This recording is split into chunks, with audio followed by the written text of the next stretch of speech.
split pin here. Probably should have read the instructions. That'll do for now.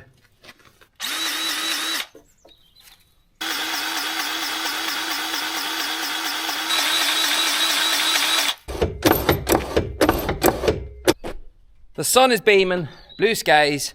This is our third day in a row with no rain, which is absolutely super. Lifts your spirits and everything. Today is actually Sunday.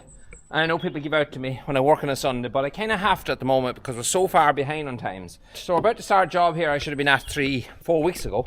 And that is sow some fertiliser. So we have the first batch of our fertiliser there, some for our silage ground, a wee bit for grazing ground as well. And it shouldn't be sitting there, it should be on the field by now. Using one of them machines, there's not a mission. We would be fit to go on any of our fields for at least another week. Our ground has quite a heavy cover of soil. There could be 4 to 5 feet of topsoil. And with that, when it rains, it acts like a sponge. It's good fertile soil. And when you have a drought, it tends not to burn. But the disadvantage is it holds on to that moisture and takes a lot longer to dry out. So we cannot use our tractor and fertiliser spreader. Is just completely a no-go at the moment. But we still have to get some fertiliser, especially on our first cut silage, which now today is the 21st, I think, of April. I have to mention what sits here in front of me, and that is a Walco All Spread 500. We took one of these out last year from the very same place, Fries ATV in Donegal. One thing that strikes me straight away is it's wider. It's definitely wider than the other one that we had.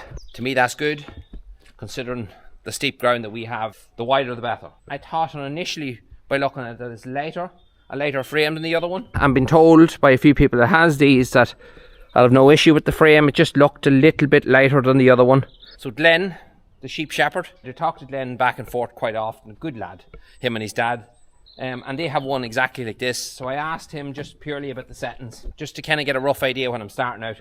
They can get the settings sort of right and then work it from there. So I chatted to him, and they've had theirs quite a while. They said he put it to a lot of abuse and has stood the test of time. So these are your settings here. We'll just close it over and you have a pin here.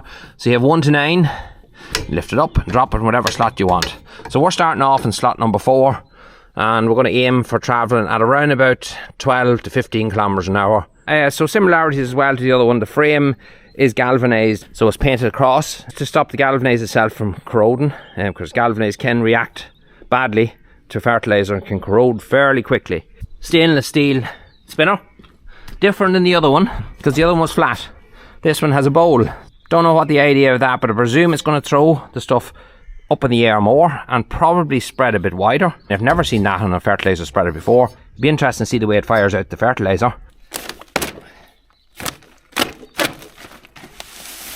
Put a new blade on my knife. This spreader is a half-ton spreader. Field I'm going into now is quite wet, so I'm considering just using a wee spout here, putting half this bag in it for now, trying to judge it around 5 bags, because we're going into a 5-acre field, and if we get 5-6 bags in it and get that to just do that field, that'd be happy enough for grazing just for the first coat. So this is the yoke we use here. It's a simple little spout with a spike in it. You leave your bag sitting on top of it. These little rubbers here will kind of like act like like a non-return. They'll dig in and it'll not let it pull back out of the bag.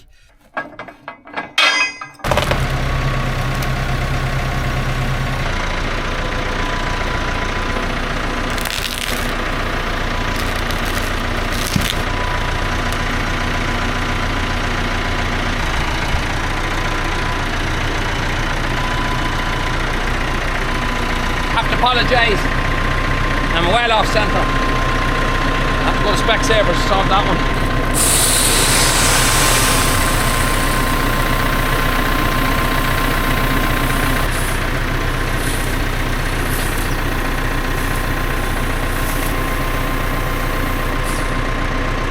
So that's all that thing's for. Just be able to use a bit of your bag and close it. Another way to do it without one of those would be to cut your bag over your sower across here, and then it'll empty down to that lane. You can push it out with your hands, and it'll empty your bag as well halfway if you want to do it. There's loads of ways of doing things. That's just one of those things that makes it a wee bit easier. Yeah, I think that'll do us for now. So I'm just going to take this fella here off, a thumb screw, pull it off. I only put these on last night, so I wasn't paying much attention. Of course, you know what I'm like when it comes to instruction books. I read every word of them. And I'm sure the handles probably are supposed to go both this way, but you know what? It works that way. and that's easy enough now. It's not hitting again anything. So yeah, let's go and spread.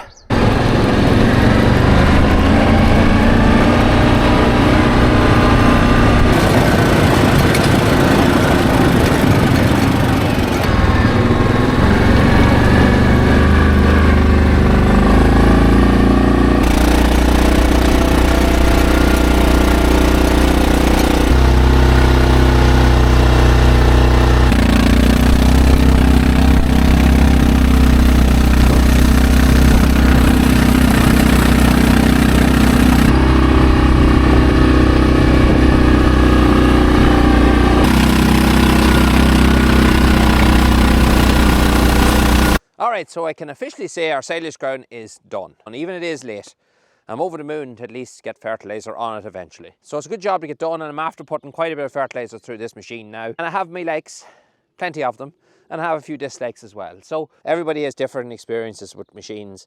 I'm just going to give you mine. So first of all, we start with the pluses versus maybe the last spreader we had, the longer wheelbase. To me, that is a huge plus. Parts of our land is scary steep, and I know a lot of the lads that came even do the quad course here got to realise how steep our ground is. The camera can fool you.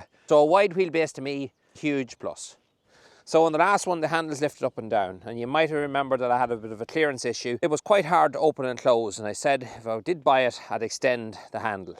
Well, not a problem with this one. So this one doesn't open up and down, it opens side to side. To me, personally, that's a much better design. And another thing about it is the handles are much closer to the quad, but they're yet up high enough that they're never going to hit it. You can adjust this thumb screw and you can let it up, and you've got a wee bit more movement. So you have a wee bit of adjusting. I just wish they had made that, I'll open here and I'll just show you. I wish I had made that bar twice the length. That would have allowed this to come up to about here, which would have been great, because even where it is, you can see there, it's quite a reach back, so it is still, but much easier than the last one. But for me, I would extend it a little bit more. I'll not mention the bottom one just yet, because we issue with that one. You can open this, and there's a hinge point here, so you can actually tilt the hopper to get it level. You can tilt it forward or backwards. So the spinner, one thing I noticed with it over the last one is that it fires it further. So you're getting a very wide spread. I don't know exactly yet how wide the spread is on it, because it'll vary on the speed that you're going. The faster you're going, the faster this is spinning, the wider it's going to go. But I do know, travelling about 10k, that it's noticeably wider. So another plus that I like is the mud guards. They look so simple and easy to fit onto any quad spreader. It's not a game changer if you're buying one, but if you are buying a quad spreader, try to get a set of mud guards fitted to it, because believe it or not, it stops all the muck being flung up in the air and down into the hopper or on top of yourself. Okay, so there are a good few pluses. Now, there are things I don't like about it. These thumb screws, not a good idea. So you can see it's just a nut and a thumb screw, and that holds these levers. Well, the bottom one's already gone. Already fell out somewhere in the field. What I would do is I would drill holes up along here, and I would have some sort of a quick pin that you can push in and out to adjust your lever up and down and get rid of these thumb screws completely. Or put holes in them and allow the thumb screw to sit down into a hole, not pressing on steel like that there, because you can see even with it digging in, vibration will always loosen it. Now another thing is this guy here. So it's now in spread, lift it up, move it across, and then it's in neutral, which basically means when you're on the road and the wheels are turning, it's not spinning the spinner there. Do you see that movement? So that's way too much movement. And what happens is when you're driving along, you can hear this rattling all the time, where it's just sort of catching it. Not fully, but it's sort of catching it. And you'd have a worry that it could all of a sudden just lock on the road and maybe do harm to the gearbox or so. If you move the lever slightly over, it fully disengages it, but it is a thing that's there. So I'm not sure by tightening that spring if it'd make any difference or not. I'll get chatting to Peter and see what he thinks. But for me, that play there, I'd have to be took out of it. I would extend this ever so slightly that the lever can fill in, but I would fill that hole completely on this side and keep it over to there. Once it's over like that, it's fine, but once it comes over here, it's rattling all the time on the road. So it's a simple thing again, but it's there. I am nitpicking, but there are things that I would immediately fix. If this was my machine, I would immediately fix. And I just wanted to point them out, show you the goods and the bads. One other thing, by the way, that's good, and I didn't mention, was the hitch. I like this hitch much better over the other one. The other one is the same kind of standard hitch you'd buy out a kit with wheels if you're building a trailer, just a little lever that lifts up and down. This one has a locking pin you have to pull out, and then you can lift off your hitch, put it down, put your locking pin back in. When you're carrying weight like this on the back, you're going over rough ground, it'll tend to want to do that there, and it will always try to lift up the hitch at times. And having a locking pin like that there put in, just the way that that's all designed, much stronger. Good idea. Now, the wheels on this one are slightly smaller than the ones that were on the other one, and I think the other one was easier to pull. It's not a massive difference, but you would notice it, I thought anyway, when I was using it. So this one, you have a steel brace going across. It's kind of stuck in an awkward spot because you're letting the fertiliser drop straight on top of it. Keeps the thing more rigid, I suppose. The other one had a lid on it. It was only an option on the other one. So this one has hooks. So there must be a lid or something for this one. I haven't got it. But if I did buy this, I'd probably look for a lid at some stage for it as well. Out of the two so far, is by far my favourite. The first thing we need to do is vaccinate them for leptospirosis. Some of you might ask, Adrian, should you not have that done long ago? Absolutely. Should have been done probably January and February. That's when we normally have it done. There's a very simple answer for that. Couldn't get it. Yeah, vaccinations could not be got anywhere. We searched all over Ireland. There was no vaccinations to be got. There was a shortage of them. So we couldn't get it. And we were only able to get it last week. And that's when we actually got our cows done when we were herd testing. We vaccinated them as we were herd testing them. And that was it. So there's nothing we can do about that. But it's better late than never. These ones will need 2 jabs because they've never had a vaccination before. So they'll need their first jab, and then in a few weeks' time they get their second booster jab. Our cows, they only get it once because they've had it before. Right, so all we're doing with the vaccination is we're going behind the shoulder. We're putting 2 mil of this in, just right behind the shoulder. Just like that, underneath the skin. We'll let that fill up again.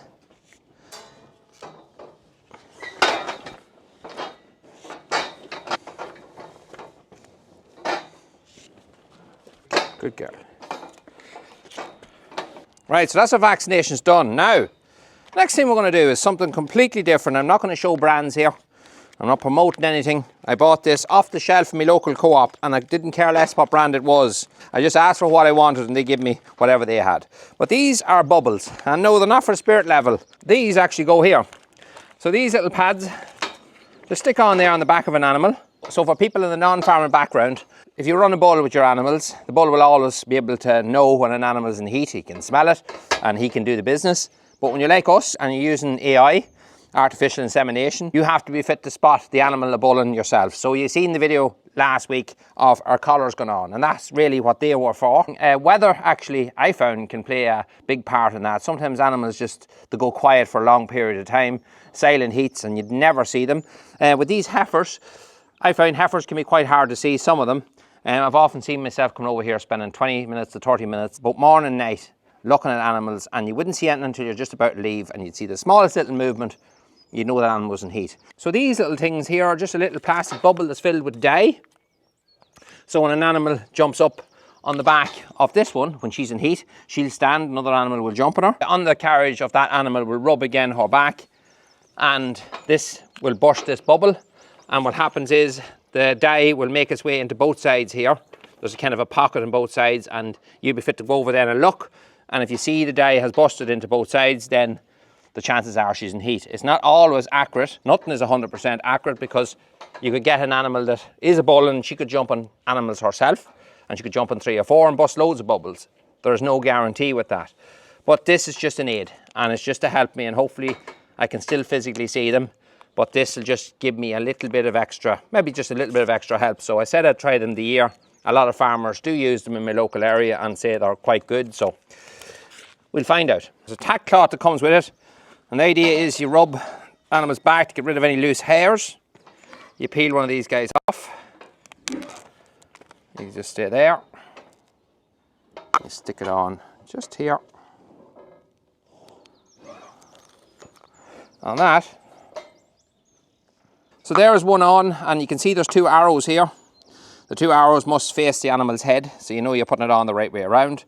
And that's it on. I was going to shave the hair underneath on some of them, but it said on the package not to. There's no need to do that, so it does seem to be quite well stuck there, so time will tell. We'll see what it does.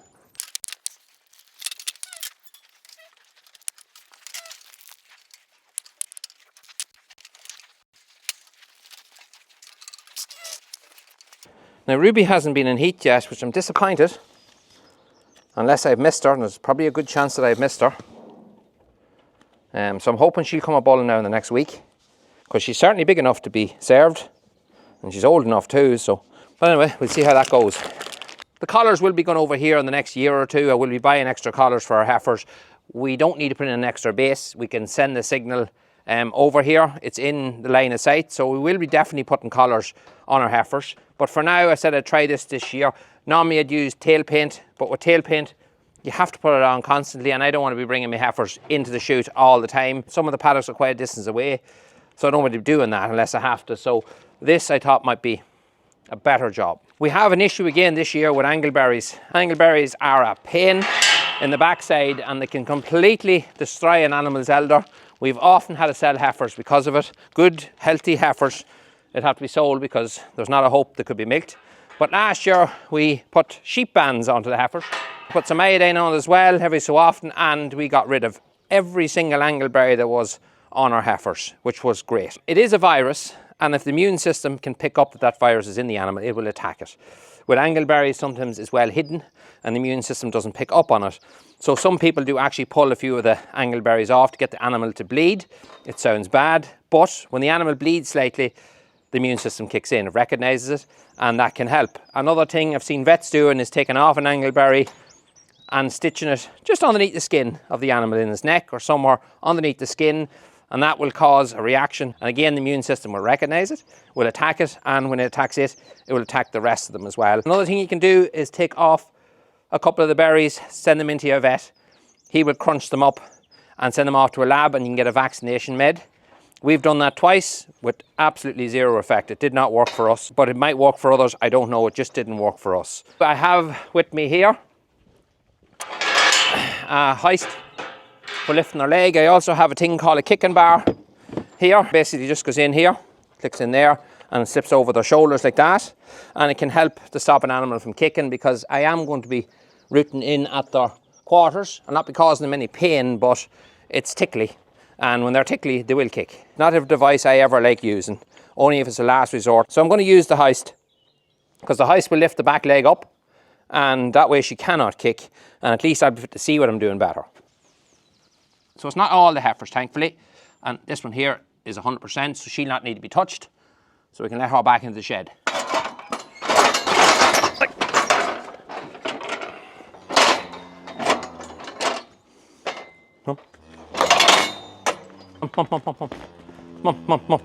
Come on. No, she's fine too.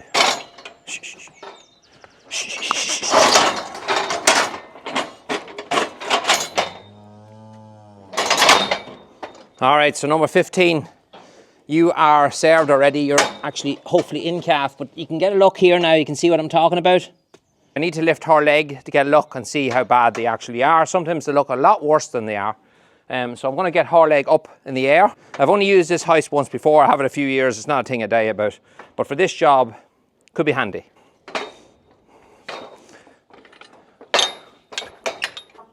So these are little castration rubbers, or little castration rings. People would use them on lambs. I don't know if you can still use them or not. I'm not a sheep farmer. You slip it onto this little tool here, and when you squeeze it, it widens it out.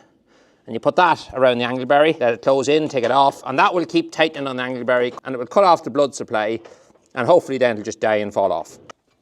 That's another one. You can see I put a band on one that just hangs right at the end of the teat. That hopefully won't cause any issues with the spin, as they call it, which is the little hole where the milk comes out. I think that'll be okay. That'll fall off. And this one here, I've put one on the side. You see there, there's the teeth there coming along the side, so hopefully that one will be all right. I have loaded bands here, so I'm going to put a few on our belly as well, just take a few of them off, and I'm hoping once those ones fall off, the immune system will kick in and the rest of them will start to fall off too. This heifer will be okay, although it does look messy there. They're not in real bad spots. All right, so I just took the mic off there because it fell on the ground. It's not a great joke when you're working with cattle, but this one here now is quite bad. This one's actually worse than the other one. It's a horrible little thing, so it is. So with this mess here, I can see the other 3 teats, which aren't actually affected by them at all. But luckily enough, I was looking through this mess here, and there is the 4th teat. And it's not affected, see that? So it's just this muddle of stuff here. It's just right in the way of it. Better look here. There is the teat there. There's the two back ones. And the other one is there. You can see there, if you look in, I'll put on as many of them bands as I can. Lapped around them as many as I can. Loads of them over here as well.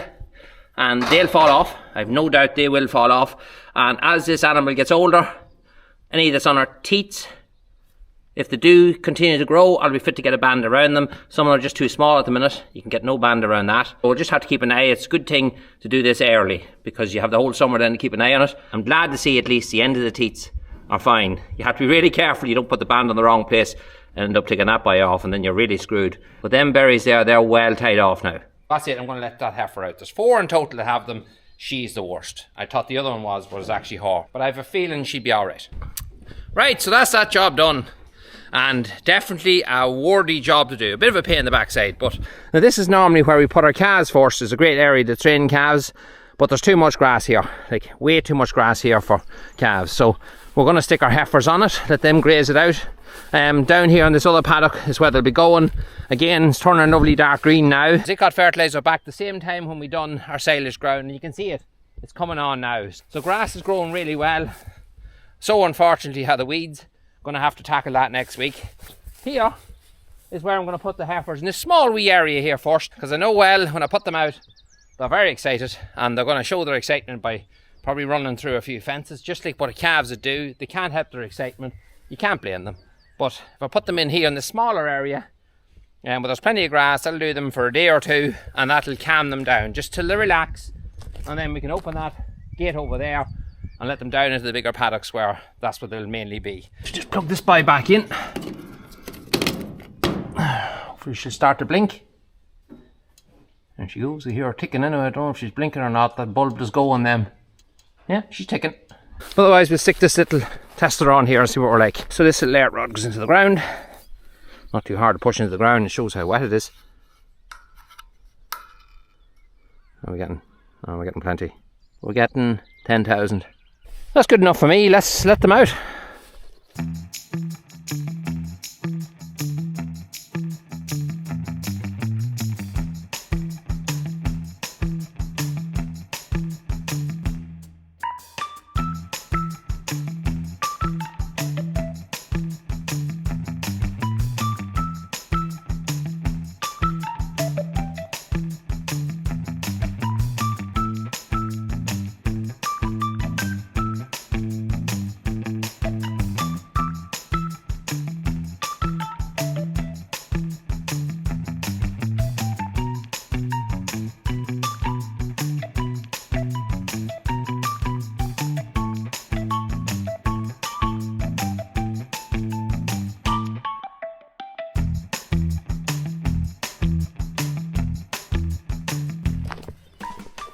Now, settle down a bit. So they're out now about 5 minutes. They're starting to put their head down and starting to eat a bit of grass. They'll settle down a bit. They're frothing at the mouth, they're running around that much. But you can't blame them. It must be a great thing to get out on grass after being in so long. But I'm just going to give you an idea how wet the ground is. They're only after going out, mind. But you see the way they're sinking in? And I've only walked on that a few times now, but you can see the way the ground is far from dry. Ground is soaking wet here. Yeah, but we're hoping now the next week will be dry and ground will start to soak up again. I don't want to keep them in any longer. They're in long enough, and it's time heifers got grass. They'll do much better outside anyway. Tomorrow we're going to be setting up fences to get a field ready down below the cottage there for calves, because there's lovely nice grass coming on that. We see the grass, and I think calves will do much better than that big long stuff there. There's no addition to them at all. We'll be ploughing on it now and trying to get as much done as we can this weekend and get all animals outside and get into some sort of normality. Thanks very much for watching. We'll see you in the next one.